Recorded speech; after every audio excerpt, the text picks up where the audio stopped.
All right, good morning. We are coming up on surface area of a sphere.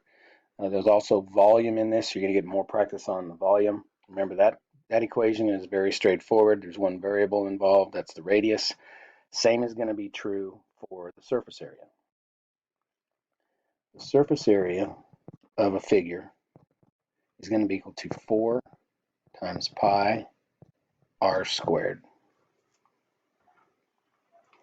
So really all we have to do is determine what the radius is. And in this case, the radius is going to be equal to 7.2.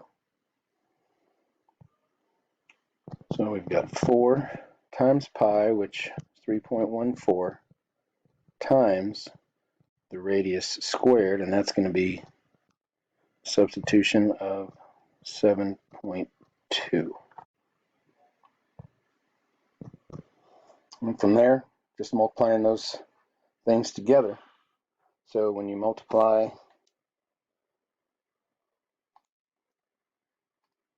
and you square 7.2, you get 51. So you got 4 times 3.14 times, that's going to be 51.84.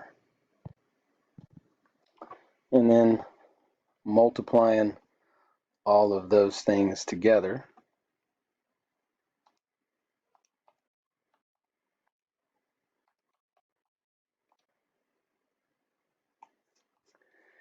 you're going to get 651.11